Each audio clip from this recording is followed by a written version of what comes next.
എന്തായാലും ഉടനെ തന്നെ എമ്പുരാൻ എന്ന സിനിമ നമുക്ക് മുന്നിലേക്ക് എത്താൻ പോവുകയാണ്. അപ്പോൾ പ്രേക്ഷകരുടെ ഏറ്റവും വലിയ റിക്വസ്റ്റ് ലൂസിഫർ എന്ന ചിത്രം വീണ്ടും ഒന്ന് റിലീസ് ചെയ്യുമോ തിയേറ്ററിലേക്ക് എന്നതാണ്. ഇല്ലെങ്കിൽ ഒന്ന് പോയി കണ്ടിട്ട് വരാൻ തന്നെ എല്ലാവരും പറയുകയാണ്. എന്താണിപ്പോൾ ഇങ്ങനെ പറയാൻ കാരണമെന്നില്ലേ, ലൂസിഫറിൽ പ്ലോട്ടുകളൊക്കെ ഒന്ന് അറിഞ്ഞു വെച്ചിരുന്നാൽ എമ്പുരാനിൽ കണക്ട് ചെയ്യാൻ എളുപ്പമായിരിക്കും എന്ന രീതിയിലൊക്കെ പറയുകയാണ് പ്രേക്ഷകരെല്ലാവരും. എന്നാൽ ഈ ലൂസിഫർ ഫ്രാഞ്ചൈസിയിൽ എമ്പുരാൻ എന്ന ചിത്രം ആദ്യ പാർട്ടിന്റെ സെക്കൻഡ് പാർട്ട് ആണെന്ന് പറയാൻ കഴിയില്ല എന്ന രീതിയിൽ അവർ പറയുന്നുണ്ട്. മോഹൻലാലൊക്കെ പറയുന്നു ഇതൊരു സെക്കൻഡ് ഇൻസ്റ്റാൾമെന്റ് എന്ന രീതിയിലാണ് വരുന്നത് എന്ന്. അപ്പോൾ ആദ്യം കണ്ടില്ലേലും സെക്കൻഡ് ആസ്വദിക്കാൻ പറ്റും എന്ന രീതിയിലും പറയുകയാണ്. എന്തായാലും വ്യത്യസ്തമായ സംഭവങ്ങളാണ് എമ്പുരാനുമായി ബന്ധപ്പെട്ട് വരുന്നത്. എന്നിരുന്നാലും പ്രേക്ഷകർ ഇതുപോലുള്ള ചർച്ചകൾ നടത്തുന്നു. ലൂസിഫർ എന്തായാലും ഒന്നുകൂടി കണ്ടിട്ട് വരാൻ തന്നെയാണ് എല്ലാവരും പറയുന്നത്. കേരളത്തിന്റെ പശ്ചാത്തലത്തിൽ കേരള രാഷ്ട്രീയവും ദേശീയ രാഷ്ട്രീയത്തിന്റെ പ്രചോദനം ഉൾപ്പെടുത്തി ഒരു തനി മലയാളി രീതിയിൽ നായകനെ അവതരിപ്പിച്ച പക്ഷേ ഒരു പക്ക ഇന്റർനാഷണൽ അപ്പീലുള്ള ഒരു സിനിമയാണ് ലൂസിഫർ. ലൂസിഫറിന്റെ വിജയവും ഇത് കാരണം കൊണ്ടുകൂടിയാണ് എന്നാണ് വിശ്വസിക്കുന്നത്. മോഹൻലാലിന്റെ ഗോഡൌൺ ഫൈറ്റും ജയിൽ ഫൈറ്റും സിനിമയ്ക്ക് കൊടുത്ത ബൂസ്റ്റ് വലുതാണ്. അതിൽ രണ്ടിലും സംവിധായകൻ പൃഥ്വിരാജ് നായകനായ മോഹൻലാലിനെ അവതരിപ്പിച്ചത്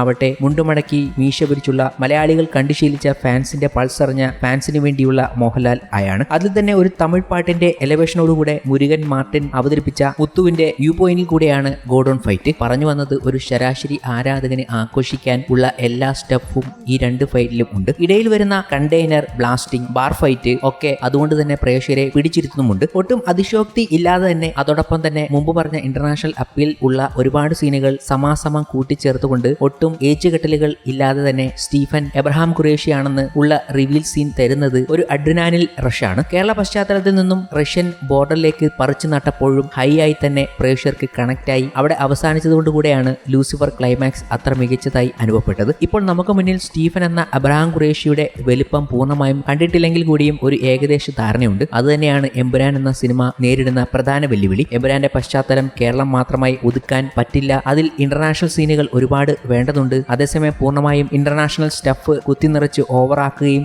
ചെയ്യരുത്. ഒരു ശരാശരി മലയാളി പ്രേക്ഷകനെ കൂടെ കണക്ട് ആവുന്ന രീതിയിൽ ലൂസിഫറിൽ ഉള്ളതുപോലെ തനി നാടൻ സെറ്റപ്പിൽ ഉള്ള എലവേഷൻ സീനുകൾ കൂടെ എമ്പുരാൻ നൽകേണ്ടതുണ്ട്. ഇത് രണ്ടിന്റെയും മീറ്റർ ഒരുപോലെ സമ്മിശ്രമായി കൊണ്ടുപോകാൻ മുരളി ഗോപിയുടെ തിരക്കഥയും പൃഥ്വിരാജിന്റെ സംവിധാനത്തിനും സാധിക്കണം. ഇനി ഇതുവരെ ഇറങ്ങിയ എമ്പുരാന്റെ അപ്ഡേറ്റുകളെല്ലാം ഇന്റർനാഷണൽ സ്റ്റഫ് അടിവരയിടുന്നവയാണ്. കുറച്ചെങ്കിലും കേരളത്തോട് അടുത്ത് നിൽക്കുന്നത് ജതിൻ രാംദാസിന്റെ ടൊവിനോയുടെ പോസ്റ്ററാണ്. അതിൽ പോലും ചുറ്റുപാടിൽ ഒരുപാട് ലെയറുകൾ നൽകി ഇന്റർനാഷണൽ അപ്പീൽ കൊണ്ടുവന്നിട്ടുണ്ട് എമ്പുരാൻ ടീം. മറ്റന്നാൾ വരാൻ പോകുന്ന ടീസറിന്റെ അനൗൺസ്മെന്റ് പോസ്റ്ററിൽ പോലും ഈ ഇന്റർനാഷണൽ സ്റ്റഫിന്റെ അതിപ്രസരം കാണാം. എമ്പുരാൻ ആവശ്യപ്പെടുന്ന ഗ്രാൻഡ് ട്രീറ്റ്മെന്റ് അതിന് ലഭിക്കേണ്ടതുണ്ട് എന്നത് ഓർത്തുകൊണ്ട് തന്നെ പറയട്ടെ. ആ ഗ്രാൻഡ് സ്കെയിലിനൊപ്പം നമുക്കറിയാവുന്ന കേരള പശ്ചാത്തലത്തെ കൂടെ ഉൾപ്പെടുത്തിയുള്ള ഒരു ടീസറാണ് നാളെ ഞാൻ പ്രതീക്ഷിക്കുന്നത് എന്ന് പ്രേക്ഷകൻ പറയുകയാണ്. ലൂസിഫർ ട്രെയിലർ കേരളത്തിലെ തന്നെ മികച്ച ട്രെയിലർ കട്ടുകളിൽ ഒന്നാണ്. ലൂസിഫർ ട്രെയിലർ പോലെ ഒരു ഫുൾ ഓൺ അഡ്രിനാൽ റഷ് സംഭവം ആയിരിക്കണം എമ്പുരാൻ ടീസറും. എന്തായാലും പോയി ലൂസിഫർ ട്രെയിലർ ഒന്നുകൂടെ കണ്ടിട്ട് വരാം, ഒപ്പം ലൂസിഫർ കൂടെ ഒന്ന് കണ്ടിട്ട് വരാം എന്നൊക്കെ പറഞ്ഞുകൊണ്ട് പ്രേക്ഷകർ സോഷ്യൽ മീഡിയയിൽ എത്തുകയാണ്. അവരുടെ വലിയ അഭിപ്രായങ്ങൾ വരികയാണ്.